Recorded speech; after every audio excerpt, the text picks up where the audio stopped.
कि हम डी चौक भी पहुंचे और कि खान का ऑर्डर था डी चौक पहुंचना है, लेकिन क्योंकि वहां पे इसी तरह मुकाबला आके सामने खड़े हो गए, डायरेक्ट मार रहे थे, डायरेक्ट शूट कर रहे थे, तो लोग खून खराबा होता है, इससे बेहतर था कि वो पीछे हुए। अली अमीन सब इसलिए बैकफुट पे गए क्योंकि वो नहीं चाहते थे कि खून खराबा हो, क्योंकि मतलब आपस में दो सूबे आपस में टकरा जाए।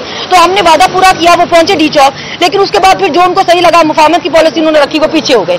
मगर मुझे नहीं लगता इसका कोई फायदा हो रहा है, क्योंकि ये वो लोग हैं जिनको मुफाहमत नहीं समझ आ रही, जिनको तमीज की ज़बान नहीं समझ आ रही। तो जब ये लोग सिर्फ बदमाशी कर रहे हैं, देखिए जब ये सद तक जा सकते हैं कि किसी के घर में उनकी औरत ना छोड़ें, किसी की माँ बहन बेटी ना छोड़ें, तो फिर मुझे नहीं लगता इन लोगों को लिहाज मुफाहमत दिखाने की जरूरत है।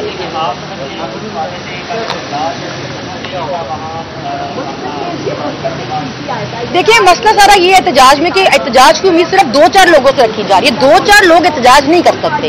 एहतजाज के लिए आपको समझना पड़ेगा कि ये किसी एक की जिम्मेदारी नहीं है।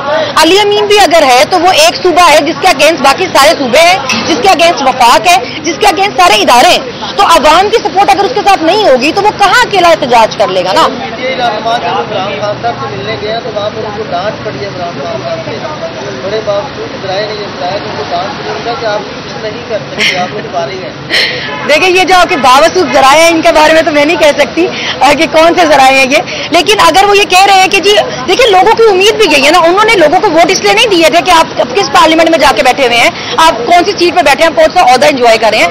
लोगों ने वोट दिया था क्योंकि उनको खान बाइट चाहिए था। तो अभी वो जाहिर है वो लोग परेशान होते हैं, वो हमें जाहिर है बैश भी करते हैं, बुरा भी बोलते हैं क्योंकि खान बाइट नहीं आ पा रहा। और ये चीज आपको समझनी पड़ेगी कि अदालतों में जो इस वक्त चल रहा है वो इंसाफ नहीं है, ये इंसाफ नहीं है जो अदालतों में हो रहा है। जजेस हिम्मत करनी पड़ेगी उनको देखना पड़ेगा कि किसी मुल्क में अगर इंसाफ का निजाम ना रहे वो मुल्क नहीं चल सकता। तो आप लोग हिम्मत करें, अवाम तो हम तो हमारे पास तो कोई ओहदे नहीं है, हमारी तो कोई बसात नहीं है, इसके बावजूद हम अपनी हद से ज्यादा कोशिश करके मारे खा रहे हैं, हमने अपने पूरे खानदान खतरे में डाले हुए हैं। तो आप तो इतनी ऊंची कुर्सियों पे बैठे हुए हैं, आपके पास तो पावर है, आप लोग तो अपना इस्तेमाल करें, अपना हक इस्तेमाल करें, आप इंसाफ दें लोगों को ना, आप हिम्मत करें। आपने नहीं हिम्मत करी तो किसने करनी है? एक आम आदमी कर रहा है, आप भी करें।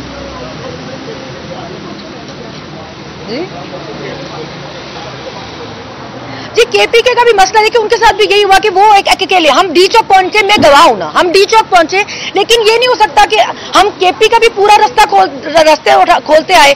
मतलब मुझे पता है एक जगह पे हमें 16 घंटे लगे वो चीजें हटाने में। आगे इस्लामाबाद गए तो इस्लामाबाद के लोग भी यही एक्सपेक्ट कर रहे हो कि केपी वाले ही आके सारे रास्ते खोलेंगे तो फिर हम आएंगे। लाहौर जाएं तो लाहौर वाले एक्सपेक्ट कर रहे हो कि केपी वाले आएंगे तो सारे रास्ते खोलेंगे। आप सबको अपने हिस्से का काम करना है, आप सबको निकलना है, किसी एक बंदे से उम्मीद ना रखें। वो गलत हो सकता है, उसमें कमियां हो सकती हैं, मगर आप बहादुरी दिखाएं ना, आप निकले, आप उसको बोलें कि तुम निकलो हम निकलेंगे। जब निकलते तो वहां कोई होता ही नहीं है, ये प्रॉब्लम है ना।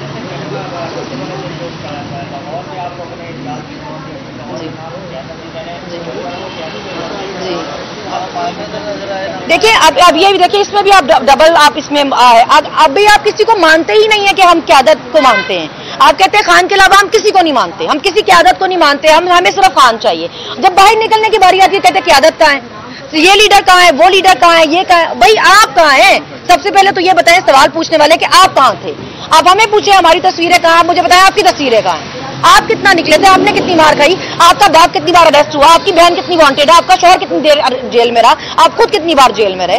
हमसे सवाल करने के बजाय हिम्मत करें, घरों से निकले, किसी एक से उम्मीद ना रखें। मैं बार बार ये कह रही हूँ, हम सबका फर्ज है, हमारा भी है, सबका है, क्योंकि खान किसी एक बंदे के लिए मेहनत नहीं कर रहा, वो इस मुल्क के लिए कर रहा है, पूरी आवाम के लिए कर रहा है, आप सबके लिए कर रहा है। तो लोगों की तरफ देखना बंद करें और बाहर निकलें। जब आप लीडरशिप को मानते ही नहीं है, कोई बात होती है आप कहते हैं जी हम इनको मानते ही नहीं है, तो फिर जिसको मानते हैं उसके लिए घरों से निकलने की हिम्मत करो ना, अपने खानदान भी डालो ना जरा खतरे में, निकलो बाहर। इस सारे जबर के खिलाफ आपने धौंस धांधली पर आईनी तरमीम तो कबूल करवा ली, लेकिन मुझे सिर्फ इतना बताएं, कभी आप अवामी हमायत हासिल कर सकेंगे?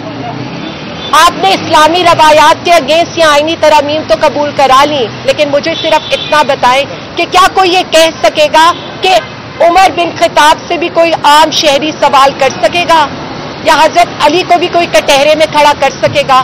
मैं सिर्फ इतना कह दूं, हम मायूस नहीं हैं, क्योंकि मेरा लीडर जेल में बैठकर भी जीत गया और आप धौंस धांधली से या आईनी तरमीम करके भी हार गए, क्योंकि यही सब कुछ बांग्लादेश में भी हुआ था।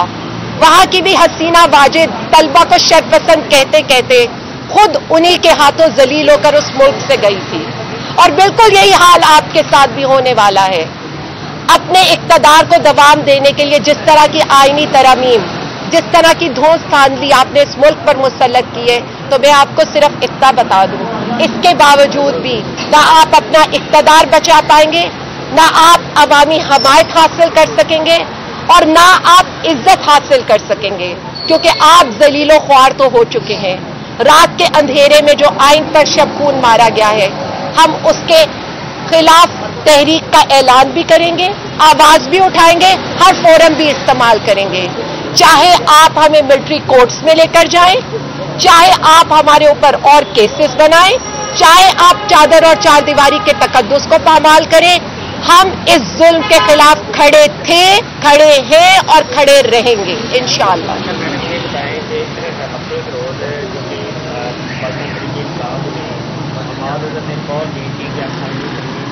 جو ہے اور جاب جو ہے وہ احتجاج کرنا چاہیے، احتجاج کریں گے، لیکن نام لیڈر وہاں نظر آئے، نام چارہ کو برکت نظر آتی ہے، کیا وجہ؟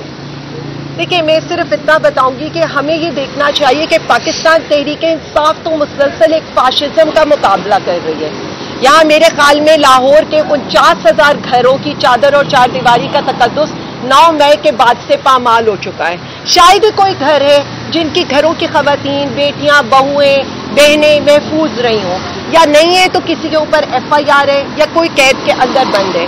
میں صرف اتنا کہنا چاہتی ہوں کہ پاکستان تحریک انصاف جو جنگ لڑ رہی ہے، ہمارا ہر لیڈر، ہمارا ہر کارکن، ہمارے سوشل میڈیا ایکٹیوسٹ اس وقت جو جنگ لڑ رہے ہیں، شاید وہ پاکستان کی بقا کی جنگ ہے۔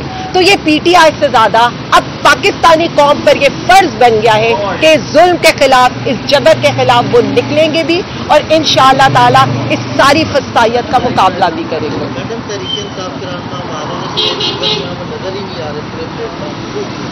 میں صرف اتنا کہوں گی، آپ کے سامنے ساری صورتحال ہے۔ حماد اظہر صاحب کے اوپر کتنے مقدمات ہیں، میاں اسلم صاحب کے اوپر، ہمارے جو لاہور کی قیادت ہے اس وقت اویس یونس صاحب وہ جیل کے اندر ہے، ہمارے شیخ امتیاز صاحب، اس وقت پوری پارٹی ایک فاشزم کا، ظلم کا، جبر کا مقابلہ کر رہی ہے۔ میں صرف اتنا کہنا چاہوں گی کہ یہ اس وقت عوام نے یہ دیکھنا ہے کہ ہیرو کون ہے اور زیرو کون ہے، غدار کون ہے اور ملک کے ساتھ وفادار کون ہے۔ تو پاکستان تحریک انصاف کی قیادت، کارکنین متحد ہو کر اس ظلم کے خلاف کھڑے بھی ہوں گے، اس جبر کا مقابلہ بھی کریں گے، اور میں آپ کو بتا رہی ہوں کہ انشاءاللہ تعالی واپس خان صاحب کو اقتدار میں بھی لے کر آئیں گے۔ وہ کر لیں، آپ لوگ کر لیں۔